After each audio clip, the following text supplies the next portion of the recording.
महाभारत का वह सबसे शक्तिशाली योद्धा, जिसके पास युद्ध को मात्र 1 मिनट में समाप्त करने की शक्ति थी।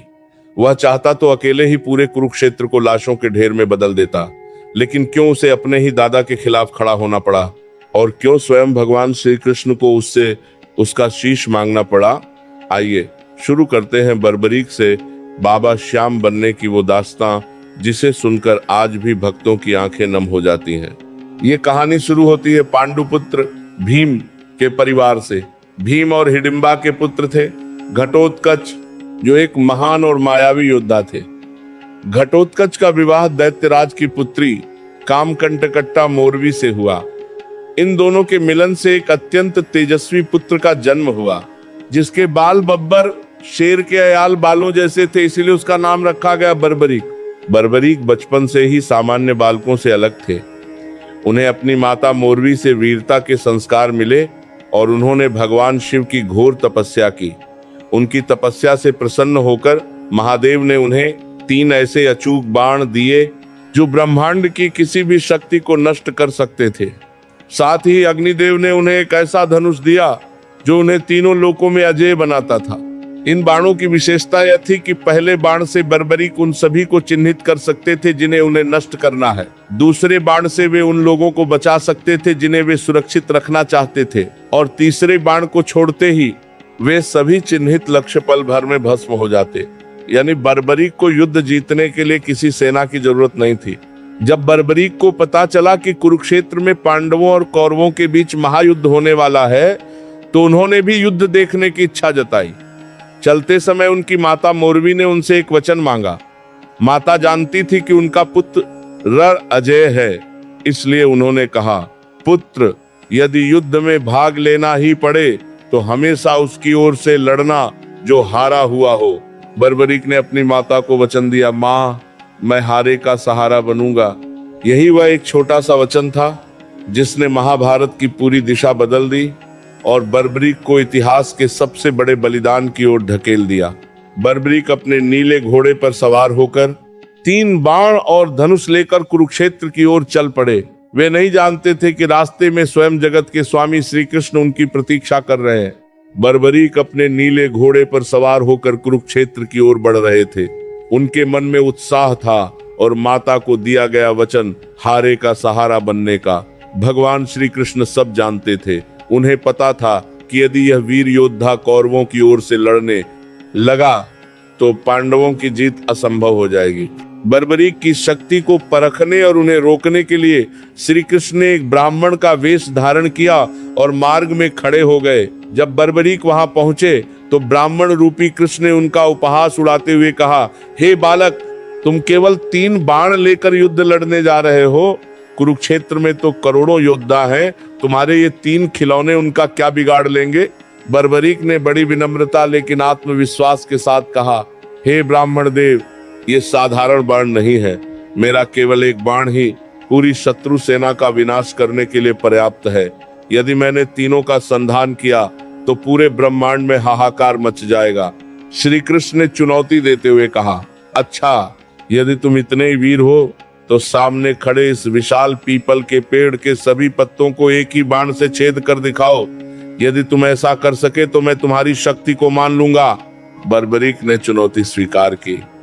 उन्होंने अपनी आंखें बंद की और पहले बाण का संधान किया। जैसे ही बाण छूटा, वह बिजली की गति से पेड़ के एक एक पत्ते को चिन्हित करने लगा। उसी समय श्री कृष्ण ने चतुराई दिखाते हुए पेड़ का एक पत्ता चुपके से अपने पैर के नीचे दबा लिया ताकि वह बाण उसे न छेद सके। जब बाण ने पेड़ के सारे पत्तों को चिन्हित कर लिया तो वह अंत में श्री कृष्ण के पैर के चारों ओर घूमने लगा। बर्बरीक मुस्कुराए और बोले, ब्राह्मण देव, अपना पैर हटा लीजिए, वरना मेरा बाण आपके पैर को भी छेद देगा, क्योंकि इसके नीचे पेड़ का एक पत्ता छिपा है। श्री कृष्ण दंग रह गए। उन्हें समझ आ गया कि बर्बरीक की शक्ति अमोघ है। उन्होंने अगला प्रश्न पूछा, पुत्र, तुम किसकी ओर से लड़ोगे? बर्बरीक ने उत्तर दिया, मैंने अपनी माता को वचन दिया है कि जो पक्ष हार रहा होगा मैं उसकी ओर से लड़ूंगा। श्री कृष्ण ने गणित समझाया, पुत्र, यदि तुम पांडवों की ओर से लड़ोगे तो कौरव हारने लगेंगे, तब अपने वचन के कारण तुम्हें कौरवों की ओर जाना पड़ेगा, और जब तुम कौरवों की ओर जाओगे तो पांडव हारने लगेंगे। इस तरह तुम दोनों ओर की सेनाओं को समाप्त कर दोगे और अंत में केवल तुम अकेले ही जीवित बचोगे। बर्बरीक सोच में पड़ गए। उन्हें समझ आ गया कि ये कोई साधारण ब्राह्मण नहीं है। उन्होंने हाथ जोड़कर कहा, हे देव, आप कौन हैं? अपना वास्तविक परिचय दीजिए। जब बर्बरीक ने देखा कि ये ब्राह्मण उनकी हर चाल और भविष्य के परिणाम को पहले से जानता है, तो उन्हें आभास हो गया कि ये साक्षात ईश्वर हैं। बर्बरीक ने अपने धनुष को नीचे रखा और हाथ जोड़कर प्रार्थना की, हे प्रभु, आप कोई साधारण ब्राह्मण नहीं हो सकते। कृपा करके अपने वास्तविक रूप में प्रकट हो जाइए। तब भगवान श्री कृष्ण ने अपना विराट रूप प्रदर्शित किया। करोड़ों सूर्यों के समान तेज वाले उस रूप को देखकर बर्बरीक धन्य हो गए। श्री कृष्ण ने कहा, हे वीर, इस धर्म युद्ध की सफलता के लिए, रणभूमि की पूजा के लिए सर्वश्रेष्ठ क्षत्रिय के शीश की बलि चाहिए। इस समय इस धरती पर तुमसे बड़ा और श्रेष्ठ वीर कोई नहीं है। क्या तुम धर्म की रक्षा के लिए अपना शीश दान करोगे? बर्बरीक के लिए यह परीक्षा की घड़ी थी। एक ओर माता को दिया वचन था और दूसरी ओर साक्षात भगवान की इच्छा। बिना एक क्षण की देरी किए बर्बरीक ने मुस्कुराते हुए कहा, हे जगत के स्वामी, यदि मेरा शीश धर्म की स्थापना में काम आता है तो यह मेरा सौभाग्य है। मैं अपना शीश देने के लिए तैयार हूँ। परंतु बर्बरीक के मन में एक अंतिम इच्छा शेष थी। उन्होंने कहा, प्रभु, मेरी केवल एक ही इच्छा है। मैं इस महाभारत के महायुद्ध को अपनी आंखों से देखना चाहता हूँ। श्री कृष्ण ने उनकी यह इच्छा सहर्ष स्वीकार की। बर्बरीक ने अपनी तलवार निकाली और एक ही झटके में अपना शीश काटकर श्री कृष्ण के चरणों में अर्पित कर दिया। श्री कृष्ण ने उस शीश को अमृत से सींचकर पवित्र किया और कुरुक्षेत्र के पास सबसे ऊंची पहाड़ी की चोटी पर स्थापित कर दिया, जहां से पूरे युद्ध क्षेत्र का दृश्य साफ दिखाई देता था। बर्बरीक का धड़ शांत हो गया, लेकिन उनका शीश जीवित रहा। उनकी आंखें अब उस महासंग्राम की गवाह बनने वाली थीं, जिसके लिए बड़े बड़े राजा और योद्धा अपनी सेनाएं लेकर आए थे। बिना शरीर के भी बर्बरीक का वह शीश अंत तक युद्ध देखता रहा, और अंत में उन्होंने जो बताया उसने पांडवों का अहंकार चूर चूर कर दिया। महाभारत का युद्ध समाप्त हो चुका था।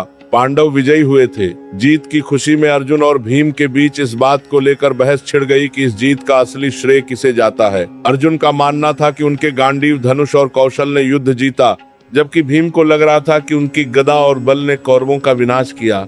जब यह विवाद शांत नहीं हुआ तो वे भगवान श्री कृष्ण के पास पहुंचे। श्री कृष्ण मुस्कुराए और बोले, इसका निर्णय मैं नहीं कर सकता, क्योंकि मैं तो स्वयं युद्ध में व्यस्त था। लेकिन उस पहाड़ी पर बर्बरीक का शीश पूरे युद्ध का साक्षी रहा है। चलिए उन्हीं से पूछते हैं कि उन्होंने इस रणभूमि में क्या देखा।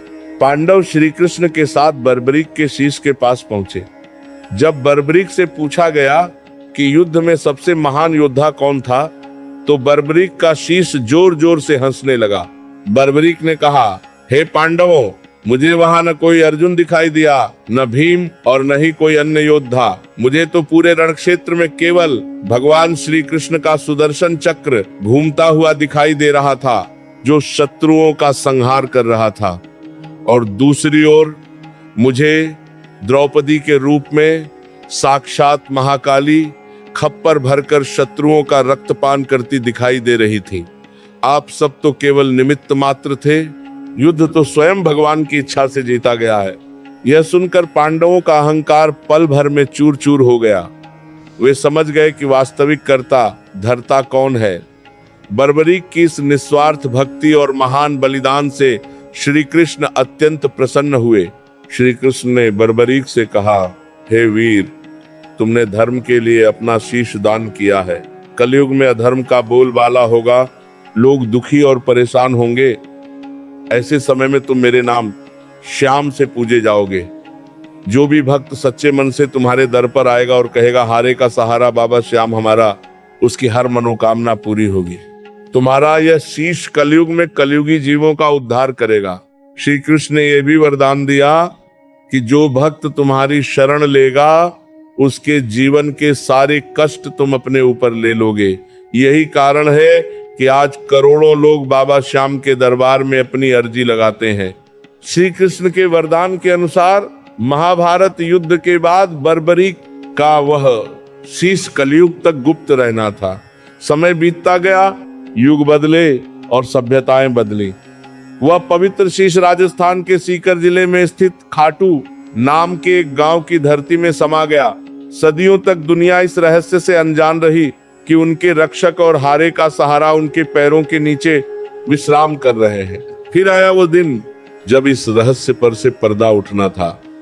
खाटू गांव में एक साधारण गाय चराने वाला ग्वाला रहता था। उसकी गायों में एक ऐसी गाय थी जो दिखने में बहुत ही शांत और दिव्य थी। उस ग्वाले ने एक अजीब घटना देखी। जब भी वह गाय एक विशेष स्थान पर खड़ी होती, उसके थनों से अपने आप दूध की धारा बहने लगती थी। वह स्थान एक साधारण जमीन का टुकड़ा था, जहां न तो कोई बछड़ा था और न ही कोई उसे दुहने वाला। ग्वाले ने ये बात गांव के लोगों और वहां के तत्कालीन राजा को बताई। राजा को बड़ी जिज्ञासा हुई। उन्होंने उस स्थान पर खुदाई करने का आदेश दिया। जैसे ही खुदाई शुरू हुई, वहां मौजूद लोगों के मुंह से जय श्री कृष्ण के जयकारे निकलने लगे। जमीन के भीतर से कोई खजाना नहीं, बल्कि बर्बरीक का वह दिव्य शीश प्रकट हुआ, जो आज भी उतना ही तेजस्वी था जितना महाभारत काल में था। कहा जाता है कि उस समय आकाशवाणी हुई या राजा को स्वप्न आया, जिसमें उन्हें निर्देश दिया गया कि इस शीश को एक भव्य मंदिर में स्थापित किया जाए। राजा ने कार्तिक मास की एकादशी के दिन उस शीश की स्थापना की। यही कारण है कि आज भी देव उठनी एकादशी का दिन बाबा श्याम के जन्मदिन और उनके सबसे बड़े मेले के रूप में मनाया जाता है। जब मंदिर बनकर तैयार हुआ तो भक्तों ने अनुभव किया कि बाबा की आंखों में वही करुणा और तेज है जो श्री कृष्ण ने उन्हें वरदान देते समय दिया था। वह स्थान जो कभी गुमनाम था, खाटू धाम के नाम से पूरे विश्व में प्रसिद्ध हो गया। वह गाय का दूध चढ़ाना इस बात का प्रतीक था कि प्रकृति स्वयं अपने स्वामी का अभिषेक कर रही थी।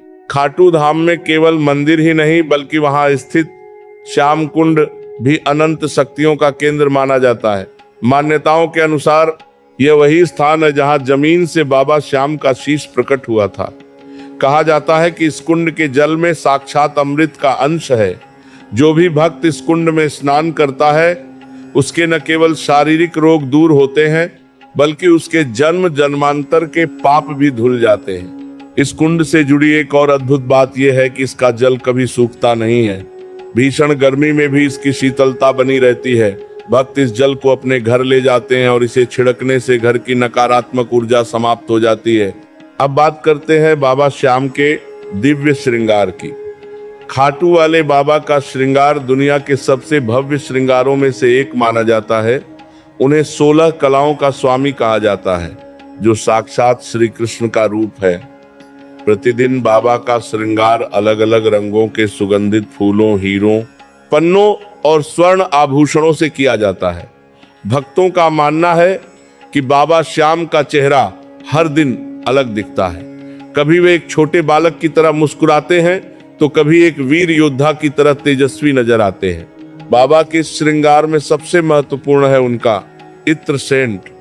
जब मंदिर के पट खुलते हैं तो पूरा खाटू धाम एक दिव्य खुशबू से महक उठता है। ये खुशबू किसी कृत्रिम इत्र की नहीं, बल्कि बाबा के विग्रह से आती हुई महसूस होती है। जो भक्त एक बार बाबा के सजे हुए रूप के दर्शन कर लेता है, वह अपनी सुध बुध भूल जाता है। एक और अनोखा रहस्य है बाबा की आंखें। यदि आप मंदिर में बाबा की आंखों में ध्यान से देखेंगे तो आपको महसूस होगा कि वे जिधर भी आप जा रहे हैं, आपको ही देख रहे हैं। ये जीवंतता इस बात का प्रमाण है कि भले ही ये केवल एक शीश है, लेकिन इसमें प्राण स्वयं भगवान श्री कृष्ण ने फूंके हैं। खाटू धाम के रहस्यों में एक ऐसी चीज है जिसके बिना बाबा की महिमा अधूरी मानी जाती है, और वह है मोरछड़ी। आपने देखा होगा कि मंदिर के पुजारी भक्तों के सिर और कंधों पर मोर के पंखों के एक गुच्छे से स्पर्श करते हैं, जिसे झाड़ा देना कहा जाता है। लेकिन क्या आप जानते हैं कि ये साधारण मोरपंख नहीं है? मान्यता है कि यह मोरछड़ी साक्षात श्री कृष्ण के मोरपंख का प्रतीक है। भक्त बताते हैं कि जब वे मानसिक तनाव, डर या किसी अज्ञात बीमारी से जूझ रहे होते हैं, तो इस मोरछड़ी का एक स्पर्श उनके भीतर बिजली जैसी सकारात्मक ऊर्जा भर देता है। कई लोगों का अनुभव है कि जो काम दवाइयां नहीं कर पाई वह बाबा की इस मोरछड़ी के झाड़े ने कर दिखाया। यह भक्तों के लिए किसी दिव्य मरहम से कम नहीं है। एक और गुप्त रहस्य है शीश के स्नान का जल। जब बाबा के शीश को स्नान कराया जाता है तो उस जल चरणामृत की एक एक बूंद अनमोल हो जाती है। कहा जाता है कि इस जल में ऐसी शक्ति है कि यदि कोई असाध्य रोग से पीड़ित व्यक्ति इसे श्रद्धा से ग्रहण कर ले तो उसे नया जीवन मिल सकता है। इतना ही नहीं, बाबा श्याम के दरबार में एक और अनोखी परंपरा है कनस्तर टीन के डिब्बे बांधना। जो भक्त अपनी जमीन मकान या दुकान की अर्जी लेकर आते हैं वे वहां प्रतीकात्मक रूप से धागा या छोटी घंटी बांधते हैं। लोगों का अटूट विश्वास है कि जिसने खाटू की चौखट पर अपनी अर्जी लिख दी या बांध दी उसकी फाइल सीधे स्वर्ग के दफ्तर में मंजूर हो जाती है। ये भाग हमें समझाता है कि बाबा श्याम केवल दूर बैठकर दर्शन देने वाले देवता नहीं हैं, बल्कि वे एक ऐसे वैद्य डॉक्टर भी हैं जो अपने भक्तों के मानसिक और शारीरिक कष्टों को अपनी इस मोरछड़ी और चरणामृत से हर लेते हैं। बाबा श्याम को अक्सर नीले घोड़े वाला कहा जाता है। खाट ऊ धाम के भजनों और जयकारों में नीले घोड़े रासवार शब्द बार बार आता है। लेकिन क्या आप जानते हैं कि ये नीला घोड़ा कौन है? पौराणिक कथाओं के अनुसार जब बर्बरीक भगवान शिव की तपस्या कर रहे थे तब उनकी शक्ति और भक्ति से प्रसन्न होकर उन्हें यह दिव्य घोड़ा प्राप्त हुआ था। यह घोड़ा साधारण नहीं था, इसमें हवा से भी तेज दौड़ने की क्षमता थी और यह किसी भी बाधा को पार कर सकता था। आज भी खाटू धाम में बाबा के विग्रह के पास एक सुंदर घोड़े की मूर्ति या चित्र जरूर होता है। भक्तों का विश्वास है कि जब कोई भक्त सच्चे दिल से संकट में बाबा को पुकारता है तो बाबा इसी नीले घोड़े पर सवार होकर बिजली की गति से उसकी मदद करने पहुंच जाते हैं। इसी कारण उन्हें लीले का सवार कहकर पुकारा जाता है। अब बात करते हैं बाबा के उन 3 बाणों की जो उनके हाथ में या उनके पीछे हमेशा दिखाई देते हैं। ये वही 3 बाण हैं जो उन्हें महादेव ने दिए थे। आज के संदर्भ में इन 3 बाणों का एक बहुत गहरा आध्यात्मिक अर्थ है। पहला बाण आपके भीतर की बुराइयों और नकारात्मकता को चिन्हित करता है। दूसरा बाण आपके पुण्य और आपकी भक्ति को सुरक्षित रखता है। तीसरा बाण आपके जीवन के सारे संकटों और शत्रुओं का नाश कर देता है। खाटू मंदिर के शिखर पर फहराता नारंगी और लाल रंग का निशान ध्वज भी इन 3 बाणों की विजय का प्रतीक माना जाता है। भक्त मीलों पैदल चलकर हाथों में ये निशान लेकर खाटू पहुंचते हैं। माना जाता है कि जो भक्त बाबा को निशान चढ़ाता है बाबा उसके जीवन की सारी हार को जीत में बदल देते हैं। यहाँ एक और रहस्यमयी बात प्रचलित है। कई भक्तों ने दावा किया है कि रात के सन्नाटे में मंदिर के आसपास घोड़े के टापों की आवाज सुनाई देती है। स्थानीय लोगों का मानना है कि बाबा आज भी अपने नीले घोड़े पर सवार होकर पूरे नगर की पानी की करने की बने गई है, जिसके साथ परिक्रमा करते हैं और अपने शरण में आए भक्तों की पहरेदारी करते हैं। बाबा श्याम के इतिहास में जहां राजाओं और योद्धाओं के नाम आते हैं वहीं एक नाम स्वर्ण अक्षरों में लिखा जाता है, भक्त शिरोमणि आलू सिंह जी। यह भाग हमें बताता है कि बाबा श्याम केवल हिंदुओं के ही नहीं बल्कि हर उस इंसान के हैं जिसके मन में सच्ची तड़प है। कहा जाता है कि बाबा श्याम की भक्ति में जाति और मजहब कभी दीवार नहीं बने। इतिहास में ऐसे कई प्रसंग मिलते हैं जहां मुस्लिम समुदाय के लोगों ने भी बाबा की शक्ति को स्वीकार किया और उनके अनन्य भक्त बने। खाटू धाम की परंपराओं में भक्त आलू सिंह जी का स्थान बहुत ऊंचा है। उन्होंने अपना पूरा जीवन बाबा की सेवा और उनके भजनों के प्रचार में लगा दिया। आलू सिंह जी के बारे में प्रसिद्ध है कि वे बाबा श्याम से साक्षात बातें किया करते थे। एक बार की बात है जब मंदिर में कुछ ऐसी परिस्थितियां बनी कि बाबा के दर्शन दुर्लभ हो गए, तब आलू सिंह जी की व्याकुलता इतनी बढ़ गई कि उन्होंने अन्न जल त्याग दिया। कहा जाता है कि तब स्वयं बाबा श्याम ने उन्हें दर्शन दिए और उनकी अटूट श्रद्धा की पुष्टि की। खाटू धाम का एक और बड़ा चमत्कार है यहाँ की निशान यात्रा। आपने देखा होगा कि लाखों लोग हाथों में रंग बिरंगे ध्वज निशान लेकर पैदल चलते हैं। इस परंपरा की जड़ें भी इसी विश्वास में हैं कि हम अपना अहंकार और अपनी चिंताएं बाबा के चरणों में सौंप रहे हैं। चाहे अमीर हो या गरीब, राजा हो या रंक, बाबा की चौखट पर सब एक समान हो जाते हैं। यहाँ एक प्रसिद्ध कहावत है, श्याम के दरबार में सबका खाता एक।